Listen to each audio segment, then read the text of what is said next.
Deivės kodas. Kaip aplinka pažadina tavo tikrąją galią. Ir magijos kodas, kuriuo mes pasidalinsime, štai šios 3 žavingos damos, kurios ką tik pažadintos savo energijos, nusprendė išeiti į tiesioginį eterį ir pasidalinti savo energiją, savo šypseną, savo receptu, meiliai savo, laisvei savo, kūrybai savo ir taip toliau. Labas, mielosios, labas Jurgita, labas Monika. Labas. Labas. Kas generuoja jūs? Iš karto dabar sakykit, kas generuoja jūs ir paruošia dienai. Kaip jūs nusiteikėt, padiskutuokim, nes mes iš tikrųjų neturim. Mes sugalvojom temą, bet mes toj pačiai išdėstysim viską, ką mes jaučiam ir kaip mes jaučiamės kiekvieną dieną. Iš tikrųjų, tai aš noriu pasakyti, kad labai yra tas paveikus aplinkos momentas, nes iš tikrųjų, kai vienas užsikuria, labai greitai pasigauna ir tas antras. Lygia dalim ir ne tik su pakelia nuotaika, bet ir su liūdėsiu, su pykčiu. Todėl labai svarbu yra generuoti, ką mes aplinkui save statom, nes iš tikrųjų šiandien aš atsikėliau tikrai tokia, wow, sakau, užsikursiu meilės smilkalą, noriu šiandien meilės, rašau mergom, sakau, šiandien belekas. Ir viena po kitos žinutės plaukia, kad tikrai šiandien belekas. Labas visoms. Aš taip pat noriu pasakyti, mano rytas nebuvo toks kaip Monikos, wow. Mano rytas buvo sunkesnis, nes turėjau eiti į kirpyklą, norėjau pamiegoti, bet kadangi mes čia užsikūrėm diskusijom bendrauti, aš grįžau, man tiesiog net daiktai pradėjo skraidyti. Panos einam į laivą, reikia greitai susiruošti, tai nebežinau, ko griebtis, čia vandens atsigerti, čia pasipuošti. Nesidažiau šiandien, esu visiškai natūrali, bet įkvėpta Monikos, Jurgitos užsisuko ta energija, kuri yra, sakyčiau, užkrečiama. Na, merginos. Jurgita, o kaip tu? Deivės jo, o mano diena tokia, pradėjau nuo savęs. Nuo savęs pažadinau savo sakralinę čakrą, žodžiu. Pabuvau su savimi ir paskui jūs išgirdau čiatą, kad ten piškinat ir galvoja, ir čia yra tas, ko labiausiai reikia moteriai, nuoširdžiai, paprastai, aiškiai ir ta generuojama teigiama energija, nuotaika, kur jinai gali išsprogdinti. Taigi ne tik tai smegenis, bet į visatą, į kosmosą gali išlėkti. Ir visgi apie tai, kad visos 3 mes esame bendrame versle, grožio versle, mes turim bendrą sąsają, mes generuojam bendrus tikslus, norus ir taip toliau, darbus ir strategijas. Bet apart to, mes dar turime kitą pusę. Gal sakyčiau labiau neraganystės, bet deivių ir magijos pusę, kas mus sieja. Mes dar turim dar vieną grožio čatą, kuriame mes diskutuojam apie jausmingus dalykus, kurie mus užkrauna, kas mus užkrauna, dalinamės informaciją, mes turim ir vedlių, ne tik tai mes pačios, bet turim labai labai šviesių moterų, kurios apjungia visą tai ir įprasmino mus tuo pačiu. Ir realiai, tai čia nebūna taip kiekvieną dieną, kad mes sproginėjame, ne panos? Pas mus būna tokių dienų, o vietos, viskas, nepajėgiu, reikia eiti atsigauti, reikia eiti padaryti, paleisti kažkokią emociją ar dar kažką. Ir mums tas padeda, mes turim magijos tokius, mes turim magijos lazdeles, tokias magijos lazdeles. Ir tai yra vienas iš mūsų nusiraminimo būdų, kuris mums duoda tą tokią apgaubę mus, tą tokią šviesą, magiją ir mes taip nusiraminam. Tai mes naudojam, noriu paprašyti jūsų, kad pasidalintumėt čate, kas klausotės ir kas klausysitės, kaip jūs nuraminat save. Kokį jūs turit nuraminimo būdą. Vat, pavyzdžiui, mums patinka smilkalai. Mes esame atradusios tokios fantastinius smilkalus su magijos elementais ir tai mus taip įprasmina, taip nuramina. O kas nuramina tave? Kava turbūt nelabai nuramins, jeigu esi išsiderinusi, galbūt ar knyga, ar tau meditacija, ar tu eini į mišką išsiriekauti arba pasivaikščioti ir kitokie dalykai, tai būtinai rašyk, nes tai galbūt atlieps ir kitoms moteriams. Taip, iš tikrųjų norėčiau papildyti, kad esam mes moteris, tai yra mūsų bendras bruožas, bet iš tikrųjų mes esam vis tiek visos skirtingos. Kaip ir sakai, šiuo metu tai smilkalai mumis apgaubia, nuramina, bet palaukit, prieš pusę metų aš sakiau smilkalai, tik jau nesmilkalai, bet pavyzdžiui, aš bendrauju su šiom nuostabiom moterim jau ilgą laiką ir rekomendavo mandagiai, sako, pasim po vieną, pabandysi. Nu, gerai, pabandysi, žinai. Ir ta prasme ir prilipo. Ir taip mes dalinamės bet kuo, rekomendacijom apie knygą, apie smilkalą. Jurgita mūsų kalnų sielą savo energiją į lauką, į gamtą išneša pasikrauti. Visi turim skirtingų būdų nusiraminti, pasikelti tą ir mes leidžiam kiekvienai būti tokia, kokia nori būti. Mes nepušinam, kad tipo, let's go, man nerūp, kad tu čia dabar liūdi. Ta prasme, mes vieną kitą papildom, išlaukiam tą momentą ir manau, čia yra ta tikroji bendrystė, moteriškumas, kur mes galim leisti savo skleistis, kartais ir užsiskliausti, jeigu tuo metu nesinori. Tai Jurgita, mūsų jautrumo specialistė, papasakok tu ką nors. Aš tai labai norėjau įterpti, kad mes visos esame iš skirtingų šalių. Tai yra Škotija, Vokietija ir Lietuva. Tai irgi yra, mes netgi bandėm pažiūrėti žemėlapį, tai yra tam tikras trikampis, kuris mus jungia.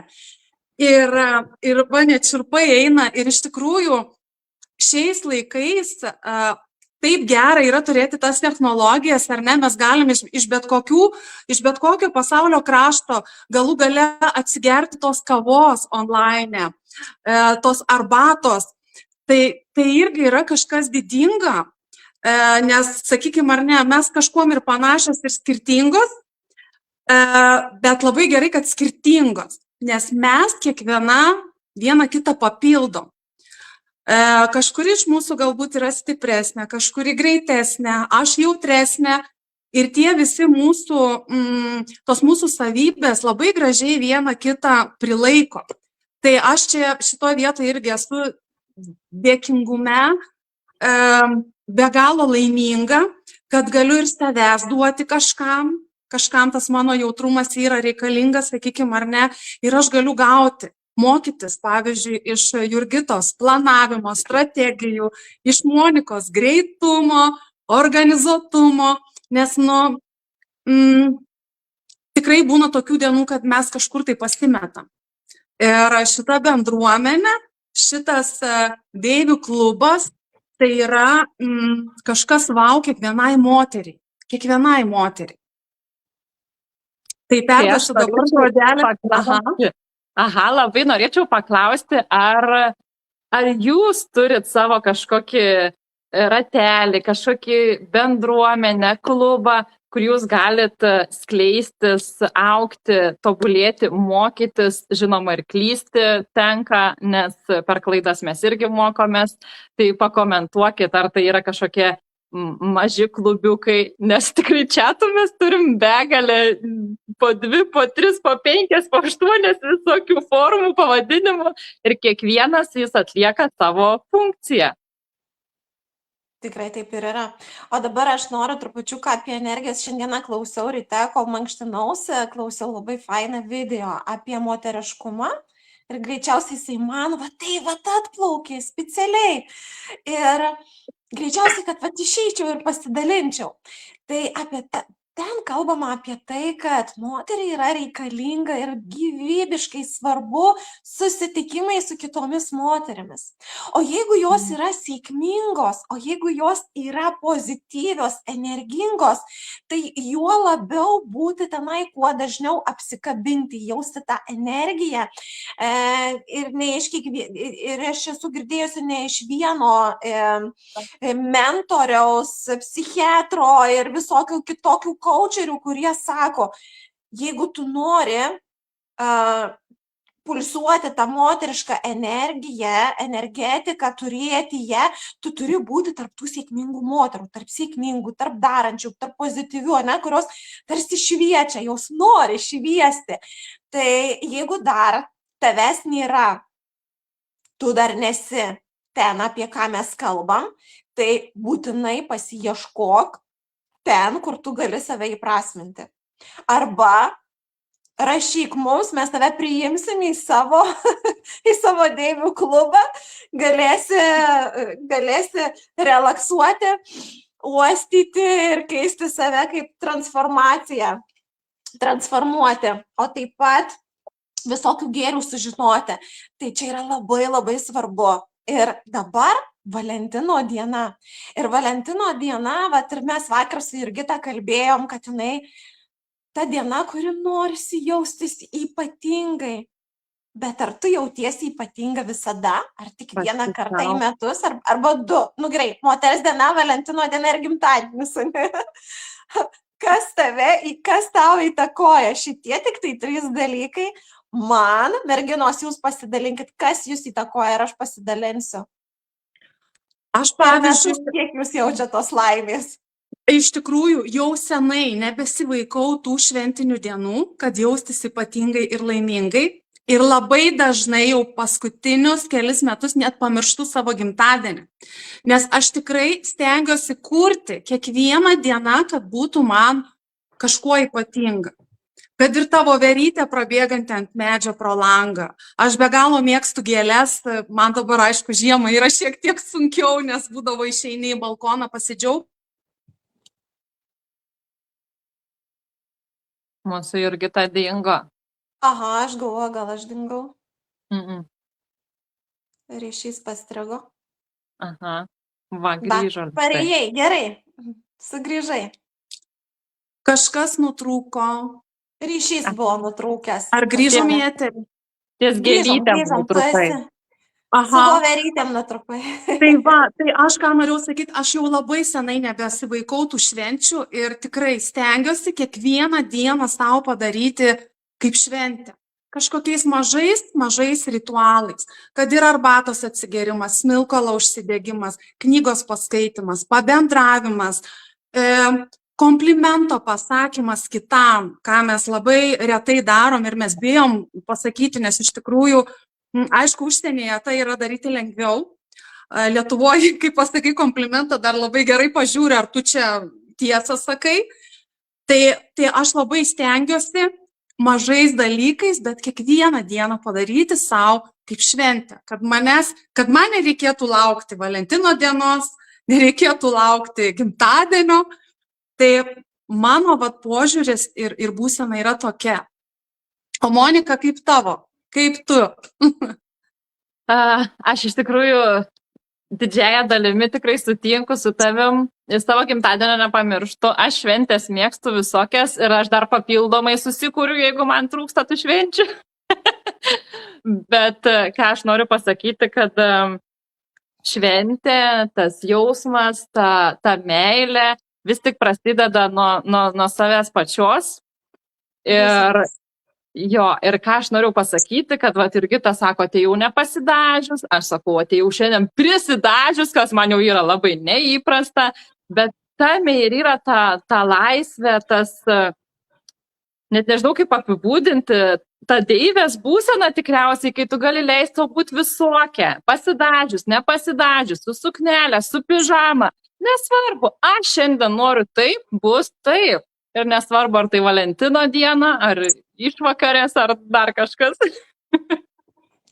Jurgita, man patiko greičiausiai užbaigimui, kad mes galėtume kalbėti ir kalbėti, bet man patiko, Jurgita, tavo pasidalinta knygą, kokią tu dabar paskutinę skaitai ir kad dalinaisi, kad leisk savo būti.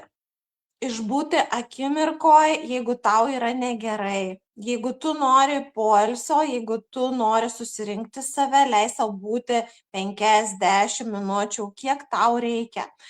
Tai aš ateinu su palinkėjimu, greičiausiai nuo mūsų visų, apie buvimą. Apie buvimą, kai moteris negali leisti savo būti tokia deive, negali leisti savo būti tokia laiminga, besišypsančia. Ir kai būna tų akimirkų, jų dažnai būna tokių, kad sustoju ir nežinau, ką daryti. Tai palinkėsim mes tau, kad tu sustotum ir būtum tik su savimi. Išmok. Ir tai yra labai stiprus jausmas, tai yra galinga praktika, galingas jausmas, nes tu tada įsižemini, susiharmonizuoji, o ko mums reikia, mums to ir reikia. Tai merginos, gal jūs dar norit kažką palinkėti, pridurti? Tik tiek, kad nepamirškit savęs, leiskit savo sustoti, kaip ir toj knygoj sako, nors 5 minutėm čia ir dabar. Jeigu geriu arbatą, tai geriu tik arbatą ir mėgaujuosi jos skoniu. Jeigu bendrauju su žmogum, tai tik bendrauju su žmogum, žiūriu jam į akis ir visų dėmesį bendrauju su žmogum. Jeigu žiūriu į dangų, tai aš pilna krūtinė žiūriu į dangų ir mėgaujuosi tuo. Va čia ir yra tie esminiai dalykai, kurių mes nedarom, nepraktikuojam. Tai va, kiekvienai noriu palinkėti va po tą mažą žingsnelį sustoti čia ir dabar. Minutė, 2-3. Užtenka. Jūs nuostabios. Ir aš dabar galvoju, ir mes tiesiog paėmėm ir atskleidėme tau deivės kodą. Štai tokia moteris deivė ir greičiausiai turėtų būti. Jeigu tau buvo aktualu, būtinai ir jauti, pajutai kažką artimo, pasidalink šio video, pasidalink su drauge, tegul išgirsta, tegul pagauna tą energiją, tegul atranda savyje to tokio kibirkštėlės, tos tokios magijos. Ir būkite laimingos, mielos moteris, būkite laimingos, energijos ir šviesos. Ačiū, mielosios, iki. Ačiū jums.